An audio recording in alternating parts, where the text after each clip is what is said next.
আসসালামু আলাইকুম। তো আজকে আমরা যে জিনিসটা দেখব সেটা হচ্ছে যে সার্ভাইভাল ডেটার জন্য আমরা হচ্ছে কিভাবে আমাদের ডেটা সেটটাকে প্রিপেয়ার করতে পারি, হ্যাঁ? তো সার্ভাইভাল ডেটার ক্ষেত্রে আসলে খুব ২ টা গুরুত্বপূর্ণ জিনিস কি সেটা আমাদেরকে একটু বুঝতে হবে। তো ধরুন আমি একটা ওয়ার্ড ফাইল খুলি আগে। একটা ওয়ার্ড ফাইল খুলতেছি। তো ওয়ার্ড ফাইলের ক্ষেত্রে আপনাকে এখন দেখেন এখানে আমরা অবশ্যই পি নিয়ে কাজ করতে পারছি। Survival analysis. Survival analysis.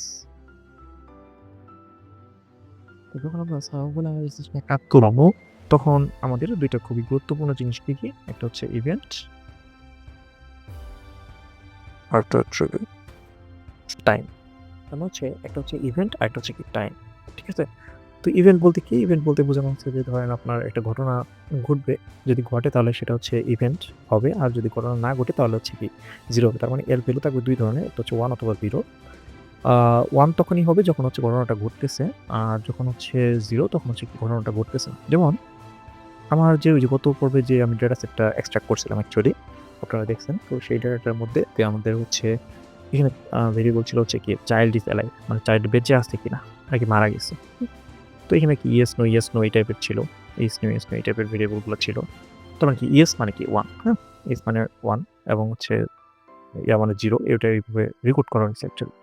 কিন্তু আমি যখন ইভেন্টের কথা চিন্তা ভাবনা করব, ধরেন হচ্ছে আমার কাজ হচ্ছে মানে আমার সার্ভাইভাল অ্যানালিসিস আমি করতেছি। আমার রিসার্চ অবজেক্টিভ হচ্ছে এরকম যে যদি কোনো বাচ্চা মারা যায় তাহলে তার ইভেন্টটা ঘটতেছে অ্যাকচুয়ালি। ইভেন্ট ঘটতেছে এবং কত এজে মারা যাচ্ছে বা কোন বয়সে মারা যাচ্ছে সেটাকে বলতেছি আমরা কি সেটা একটা টাইম।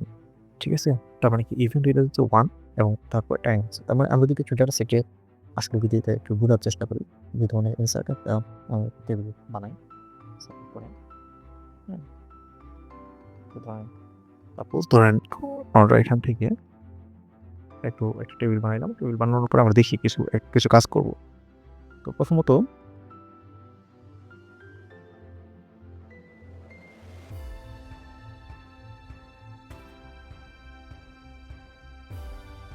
child condition is আচ্ছা কারেন্ট ইজ বললাম। আমরা যদি ইনসার্ট আরো কিছু সেলস লাগবে। আমরা চাইলে হচ্ছে রাইট এক্সেস নিয়ে নিতে পারি। কারেন্ট is at their বললাম ইভেন্ট ঠিক আছে? তো আমরা ধরুন এরকম করছি। আমাদের করার পরে আমাদের এরকম কিছু একটা ডেটা আছে আরকি, হ্যাঁ? এরকম কিছু ডেটা আছে। তো এরকম ডেটা থাকার পরে আমরা ধরেন এখানে কিছু hypothetical ডেটা আমি ইনপুট করব, হ্যাঁ? দেখেন তার কন্ডিশন ধরুন হচ্ছে এলাইভ বেঁচে আছে। বর্তমানে এজ ধরেন 24 না। আর এটা না is it dead তার থেকে কোনো ভ্যালু হবে না ইভেন্ট ইভেন্টে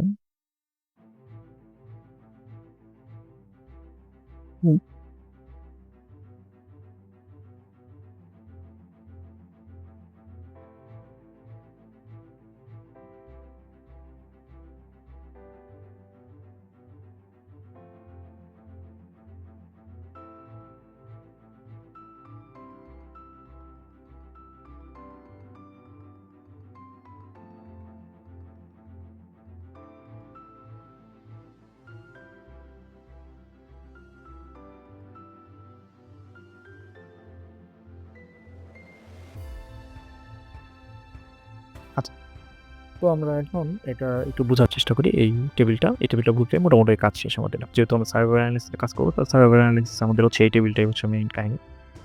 তো এটার মধ্যে আমরা একটা জিনিস বুঝতেছি সেটা হচ্ছে কি যে ধরেন কয়েকজনের রেকর্ড আমি নিছি, হ্যাঁ? ৪ টা বাচ্চার রেকর্ড আমার নেওয়া হইছে। তো এখানে ১, ২, ৩, ৪ জনের ডেটা নিছি। নেওয়ার পরে আমরা বলতেছি যে চাইল্ড কন্ডিশন বলতেছি যে সে এলাইভ আছে না ডেড? মানে মারা গেছে নাকি? এখন আমার রিসার্চ অবজেক্টিভ কি? আমার রিসার্চ অবজেক্টিভ হচ্ছে যে ডেথ যারা হচ্ছে তাদের সার্ভাইভার অ্যানালাইসিস করব। তার মানে হচ্ছে ডেথের পিছনে কোভিরিয়ার্স এর ইফেক্ট দেখব। কোভিরিয়ার্স এর ইফেক্ট দেখব পাশাপাশি মিন সার্ভাইভাল টাইম এই সেই এগুলো দেখবো আরকি। আমি এত কঠিনভাবে যাচ্ছি না। আমি জাস্ট এইটুকু বোঝার চেষ্টা করি যে ডেথ যারা হচ্ছে তাদের সার্ভাইভাল অ্যানালাইসিস করবো এবং ডেথের পেছনে যে কোভেরিয়েন্টস গুলো আছে বা যেগুলা হচ্ছে ফ্যাক্টর দায়ী বা যে সকল ফ্যামিলিতে হচ্ছে তোমার এই মানে ডেটের পরিমাণটা বাড়তেছে বা হচ্ছে সেগুলো সেই ফ্যামিলিগুলো আর্থসামাজিক অবস্থা কেমন বা এমনিতে আর কোনো ফ্যাক্টর আছে কিনা এগুলো দেখবো আরকি, হ্যাঁ? তো ধরেন এইগুলো আছে। তো এটা হচ্ছে জাস্ট আমি কি করতেছি এটা হচ্ছে আমার ডিপেন্ডেন্ট ভেরিয়েবল তৈরি করার জন্য বানাইতেছি কিন্তু জাস্ট ডিপেন্ডেন্ট ভেরিয়েবল তৈরি করতেছি এই একটা জিনিস দিয়ে। একটা টেবিল দিয়ে। সাথে কিন্তু কোভেরিয়েন্টস থাকবে, বিভিন্ন ধরনের কোভেরিয়েন্টস থাকবে, হ্যাঁ? এক হচ্ছে ফ্যামিলি কন্ডিশন হইতে পারে, এজ হইতে পারে, তারপর হইতেছে আপনার ওই টাইপ অফ রেসিডেন্স হইতে পারে, ডিভিশন হইতে পারে। ঠিক আছে? এগুলো থাকতে পারে। ওকে। তো চাইল্ড কন্ডিশন বলতেছি এলাইভ এবং এলাইভ থাকলে তার তো ডেথের কোনো এজ থাকবে না স্বাভাবিকভাবেই। তো কারেন্ট এজটা হচ্ছে তার 24 এবং যেহেতু আমাদের টার্গেট বা সার্ভাইভাল অ্যানালিসিস টার্গেটটা হচ্ছে যারা ডেথ। তার মানে আমার ইভেন্ট তখনই হবে যদি ডেথ হয়। যেহেতু এরা এলাইভ তার মানে ইভেন্ট হবে না, ইভেন্ট হবে 0, ইভেন্ট হয় নাই মানে 0 এবং এখানে যে ইভেন্ট টাইম এসে হবে 24 স্বাভাবিকভাবেই 24 এটা সেন্সরড হয়ে গেছে আরকি, হ্যাঁ? সেন্সরড ইভেন্ট এরকমভাবে বলতে পারি আমরা। তো 24 এ চলে গেছে। ওকে। তো দেখেন যারা ডেথ তাদের ইভেন্ট হচ্ছে 1 এবং আমাদের টাইমটা হবে কি? যে ডেথের যে টাইমটা আছে সেটাই। ঠিক আছে? তার মানে একটা ঘটনা ঘটতেছে, কত মাসে ঘটতেছে? 10 মাসে ঘটতেছে। একটা ঘটনা ঘটে নাই, 24 মাস পর্যন্ত বাইচা আছে। ঠিক আছে? এরকম। তো এখানে দেখেন ডেথের ক্ষেত্রে হচ্ছে আমাদের এজের ডেথ হচ্ছে 3 এবং ইভেন্ট ঘটছে এবং ঘটার ফলে আমরা বলতেছি যে এই ইভেন্টটা বা মারা গেছে হচ্ছে 3 মাস। 3 মাস সময়। এবং আরেকটা বাচ্চা বেঁচে আছে 15 মাস বয়স তার এবং তাহলে তার ইভেন্ট ঘটে নাই বাট বয়সটা হচ্ছে কি 15। তার মানে আমরা যখন সার্ভাইভাল অ্যানালিসিস নিয়ে কাজ করব তখন আমাদের ২ টা আরো ভেরিয়েবল লাগবে। সেটা হচ্ছে কি একটা ইভেন্ট আর একটা হচ্ছে কি event time. Event time data, হ্যাঁ? এভাবে আমরা তৈরি করতে পারি। তো ধরেন এখন আমরা যদি এখান থেকে আমাদের এইটার মধ্যে আসলে রিয়াল লাইফ ডেটার মধ্যে যাই তাহলে এখানে কি হবে যে চাইল্ড ইজ অ্যালাইভ। এখান থেকে আমাদের ২ টা ভেরিয়েবল ক্রিয়েট করতে হবে। তো একটা ভেরিয়েবল হবে কি? একটা ভেরিয়েবলের নাম হতে পারে এরকম child is alive. Child is alive এর এখানে আমাদের একটা ইভেন্ট ভেরিয়েবল সরি এটার নাম দিব হচ্ছে আরেকটা ভেরিয়েবল নাম দিলাম টাইম। আমি ২ টা ভেরিয়েবল ক্রিয়েট করলাম। করার পরে আমি এখান থেকে গেলাম চাইল্ড ইজ অ্যালাইভ। তো ওদের চাইল্ড ইজ অ্যালাইভ ইয়েস। তো ইভেন্ট হইতেছে কি আমাদের চাইল্ড ইজ অ্যালাইভ হইলে আমরা বলছি আমাদের ইভেন্ট ঘটে নাই, মানে চাইল্ড যে মারা যাবে এবং অ্যালাইভ হইলে আমাদের দেখেন এখানে হচ্ছে কারেন্ট এজ এই যে কারেন্ট এজ অফ চাইল্ড, হ্যাঁ? তাহলে সেটা হবে তার বয়স বা টাইম, তার টাইম ভেরিয়েবল। তাহলে তার টাইম ভেরিয়েবল হয়ে যেতে 4 এই যে 4 এই যে বোঝা গেছে? তো এটা হচ্ছে 4। তো এখানে কারেন্ট এজ অফ চাইল্ড এখানে একটু যদি আমরা দেখি যে আসলে এগুলা দেখলে বোঝা যাচ্ছে যে আসলে বয়সগুলা কিসে দেওয়া আছে, হুম? তো বয়সগুলো আসলে কিসে দেওয়া আছে সেটা আমাদেরকে একটু চিন্তা ভাবনা করতে হবে। তো এটা হচ্ছে হয়তো ধরেন আমরা ইয়ারে হয়তোবা দেওয়া আছে। তো আমরা হচ্ছে ইয়ারে চিন্তা ভাবনা করব। ওকে? তো ইয়ারে চিন্তা ভাবনা করতেছি আপাতত। এখানে ভেরিয়েবল আমরা মানে কনফিউশন এ যাচ্ছি না। তো এখন ধরেন এগুলো হচ্ছে ধরেন সাপোজ কারেন্ট এজ অফ চাইল্ডটা ইয়ারে দেওয়া আছে। তো এই টাইম সেই ক্ষেত্রে হবে আমাদের কত? ৪ যেহেতু ৪ মানে ৪ বার ৪৮ মাস। তাহলে আমরা ৪৮ লিখলাম। শেষ। ওকে? তো তারপরে কি আছে? ধরেন তারপরে আছে হচ্ছে যে আমাদের এইখানে ধরেন তারপরে চাইল্ডটাও বেঁচে আছে। তাহলে তার ইভেন্ট হবে 0 এবং আমরা এখান থেকে বলতেছি যে আমাদের যে V8 এটা হবে হচ্ছে কি ২৪ মাস। ঠিক আছে? তো এইভাবে হচ্ছে গিয়ে আমাদেরকে হচ্ছে ভেরিয়েবলটা বানাইতে হবে। ইভেন্ট এবং টাইম ভেরিয়েবলটা বানাইতে হবে। তো ইভেন্ট টাইম ভেরিয়েবলটা বানানোর ক্ষেত্রে আমরা এখন ওই SPSS এর সিনট্যাক্স এর একটা হেল্প নিতে পারি। সেটা কিভাবে নিতে পারি? তো দেখেন আমরা V5, V6, V7, D8 sorry আমরা যদি V6 নাও নেই কোনো সমস্যা নাই। কারণ হচ্ছে এজ এর ডেথ এটা হচ্ছে এজ এর ডেথ হচ্ছে যেটা V6 এই ভেরিয়েবলটা হচ্ছে মূলত V7 এ কাজ করে দিচ্ছে। এজ এর ডেথ ইন মান্থ। ঠিক আছে? তো মানে মাসে আমাদের এটা আছে অলরেডি, হ্যাঁ? তো মাসে কনভার্ট করা আছে। আমরা মাস নিয়ে কাজ করব ধরেন। এটা হচ্ছে যে তাদের কোডিং সিস্টেমে ছিল যেটা যে ১০০ হইলে দিনের হিসাব করা হয়, ২০০ হইলে মাসে হিসাব করা হয়, ৩০০ হইলে বছরে হিসাব করা হয়। এটা আমরা দেখছি। তো এটা নিয়ে আমরা আসলে মাথা ঘামাবো না। এখানে আমাদের কোনো চিন্তা ভাবনা নাই। ওকে, তো আমরা হচ্ছে যে ইভেন্ট এবং টাইম নামে যে ভেরিয়েবল ২ টা আছে ২ টা ক্যালকুলেট করে দিচ্ছি এবং সিনট্যাক্স এর মাধ্যমে আমরা এটা তৈরি করার চেষ্টা করব। আচ্ছা চলেন। এখন আমাদের লজিকটা আগে আমাদের ChatGPT কে খুব ভালোভাবে বুঝাইতে হবে।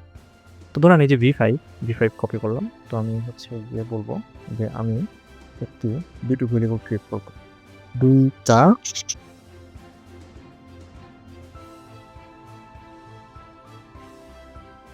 ক্রিয়েট করব। তো আমি ChatGPT বললাম আমি ২ টা ভেরিয়েবল ক্রিয়েট করব। একটা ইভেন্ট আরেকটা টাইম নেম।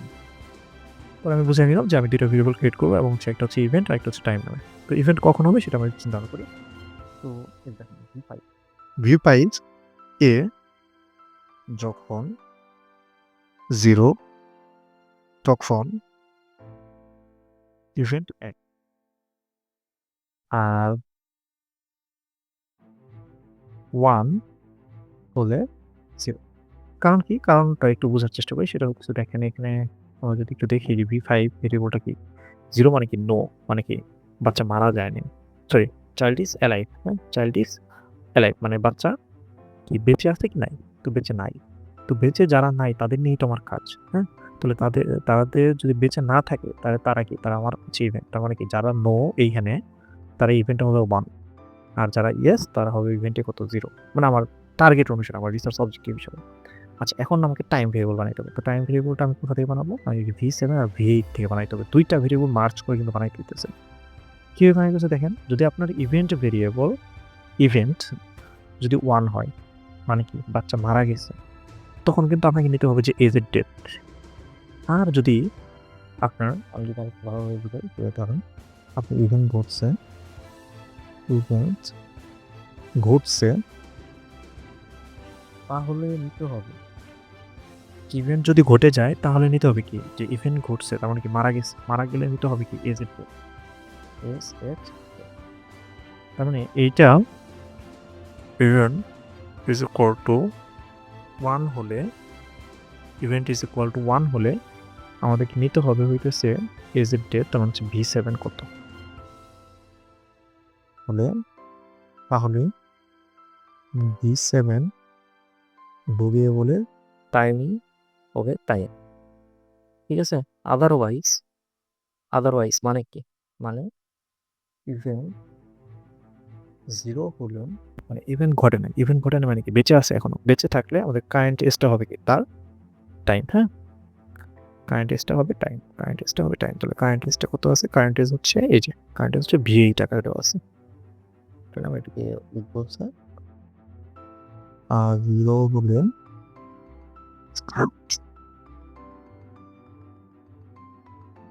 v8 পরে তোমার টাইম ভেরিয়েবল তৈরি করলাম কিন্তু 2টা ভেরিয়েবল মিলা। সেটা হচ্ছে ইভেন্ট 1 এবং 0 উপরে ডিপেন্ড করে। তো ইভেন্ট 1 আর 0 কখন হচ্ছে? আমরা বলতেছিলাম যে চাইল্ড যদি বেঁচে থাকে তাহলে আমাদের ইভেন্ট হবে 0 আর যদি মারা যায় তাহলে ইভেন্ট হবে 1 এবং ইভেন্ট যদি 1 হয় তাহলে v7 এর ভেরিয়েবলটা হচ্ছে টাইম আর আদারওয়াইজ ইভেন্ট যদি 0 হয় তাহলে v8 হবে টাইম। এরকম আমরা বলে দিব, হ্যাঁ? তাহলে এই v8 ভেরিয়েবল হবে টাইম। এবং v8 ভেরিয়েবল টাইমটা এটা অবশ্যই 1 2 3 4 যেটা লেখা আছে 1 2 3 4 মানে হচ্ছে ইয়ারে দেওয়া আছে। তো ওটা বলে দিতে হবে, হ্যাঁ?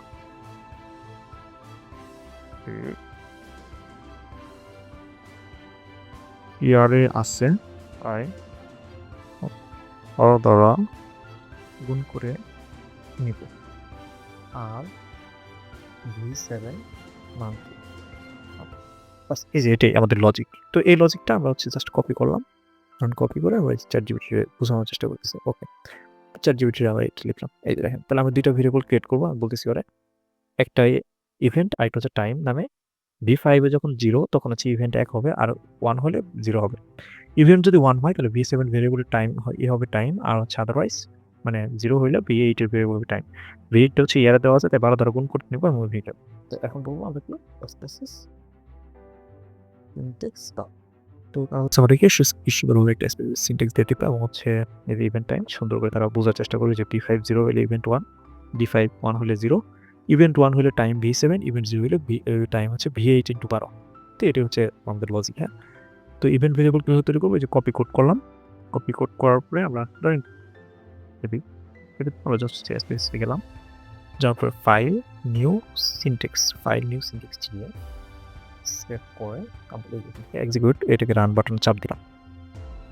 এখন আমাদের রান হয়ে গেছে। এখন দেখবেন যে এখান থেকে হচ্ছে আমাদের একটা ইভেন্ট নামে একটা ভেরিয়েবল ক্রিয়েট হয়ে গেছে। এই যে ইভেন্ট দেখেন 0001 এরকম লেখা আছে। তো দেখেন এই যে v5 চাইল্ড ইজ অ্যালাইভ আমি যদি আবার কাছাকাছি নিয়ে আসি এখানে একটা v5টা একটু নিচে নিয়ে আসলাম, ইভেন্টের উপরে নিয়ে আসলাম। আচ্ছা এই যে v5 যেগুলো দেখেন ইয়েস সেগুলো হচ্ছে ইভেন্ট 0। তার মানে v5 ইয়েস বলতে কি চাইল্ড ইজ অ্যালাইভ তার মানে বেঁচে আছে, হ্যাঁ বেঁচে থাকলে তারা হচ্ছে কি 0 আর যারা মারা যাচ্ছে তারাই তো আমাদের কাজ মানে ইভেন্ট তাদেরকে নিয়ে আমরা কাজ করবো। তাহলে সর্ট ডিসেন্ডিং করলাম, সর্ট অ্যাসেন্ডিং করি, তাহলে এই যে নো তাদেরকে যে 1 দিয়ে দিচ্ছি, দেখছেন? তো ইভেন্ট ভেরিয়েবল ক্রিয়েট করা হয়ে গেছে। এখন ইভেন্টের সাথে আমাদের কি আরেকটা ভেরিয়েবল লাগবে, সেটা হচ্ছে টাইম। তো আমরা যে টাইম ভেরিয়েবল নেওয়ার জন্য এখান থেকে কপি করব।